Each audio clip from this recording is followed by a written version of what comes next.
You will encounter some form of neurocognitive science that has been weaponized not only in your military career, but in your personal and professional lives. It is valid, valuable, and already in operational play. The brain is the current and future battle space. What's new about this is the in-close nature of this. Increasingly, we're not seeing these things as weapons of mass destruction against gross aspects of the population. More specifically, perhaps, might be targeting individuals on a level that allows either direct attribution or covert engagement with non-attribution. If we talk about what brain science is, let me just give you a little bit of brief background on this field that is now called neuroscience. As a titular field, as a named field, neuroscience has only been in existence for 40 years. I know that because I've been a neuroscientist for about 38 of those 40 years. Increasingly, it is becoming an international, multinational, global, and independently exercised event and endeavor, which increases the capability of the brain sciences to develop not only new theories, but ever more sophisticated tools. So, how then can we use these elements as weapons, means of contending against others? Formal definition of a weapon, probably the one that you've heard about most recently, most contemporaneously in the literature, is the possibility to use some form of directed energy to affect physiology peripherally and also to affect the physiology and health of the brain. Case in point here, U.S. Embassy personnel in Havana and possibly in China. Clearly, one of the things we can also do is transcranial neuromodulation, the idea of going through the skull to modulate the node and network activity of the brain, to implant certain brain-machine interfaces. These are many of the DARPA programs that you may hear of now. Probably the one that is most notorious is something called the N3 program, which is the non-invasive neurosurgical neuromodulation program being run by their program manager, Dr. Al Mundy. The idea here is to put minimal-sized electrodes in a network within a brain through only minimal intervention to be able to read and write into the brain function in real time. To read and write into the brain function in real time, remotely. And then, of course, you also have the things that are a little bit more traditional. If we talk about things that can be operable in the biochemical space, we ordinarily talk about drugs, bugs, toxins, and ever more, we're considering devices.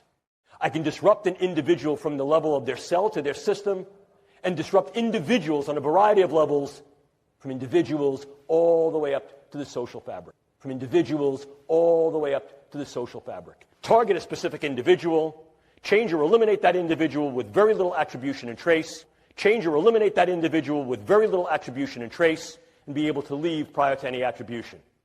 Drugs can be exceedingly specific, and as I'll show you in a moment, can be very, very much used to individualize weaponology in terms of what we call precision pathology or precision effect. And by affecting the way that brain is built and the way it functions, influence in ways that are kinetic and non-kinetic.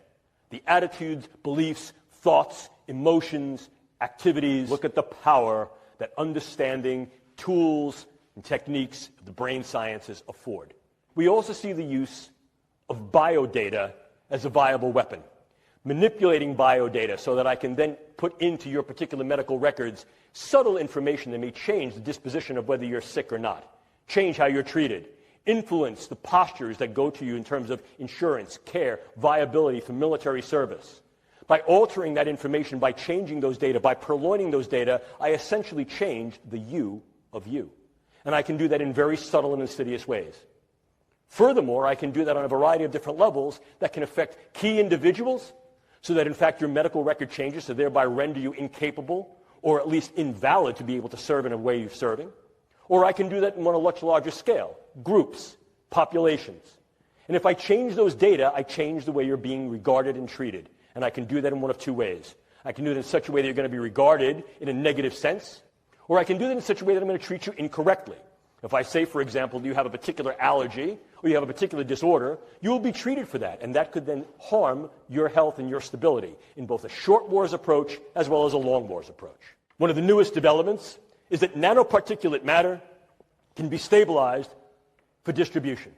If you're not aware of what nanoparticulate matter is, it's that matter which exists on a scale of 1 × 10⁹ very, very small, smaller than a cell. And we can manufacture materials that have discrete properties that can be controlled by virtue of bioengineering and their physical chemistry. I can create small robotic units, controllable robotic units at the nanoscale, and that these too can be aerosolized to create a nanoswarm of biopenetrable materials that you cannot see, that can penetrate all but the most robust biochemical filters, that are able to integrate themselves through a variety of membranes, mucous membranes, and wherever, mouth, nose, ears, eyes, can be then uptaken into the vascular system to create clumping, can affect the vascular system of the brain, or can directly diffuse into the brain space, and these can be weaponized. We diffuse into the brain space, and these can be weaponized. And they can be done in such a level that their presence is almost impossible to detect, and as such, the attribution becomes exceedingly difficult to demonstrate. We've come to the precarious position of opening the proverbial can of worms of if, how, in what ways, to what extent, and when these techniques and technologies will be used in weaponized intelligence and national security agenda. Are civilian ethics even viable any longer? And if we engage military ethics, what military ethical principles will we engage?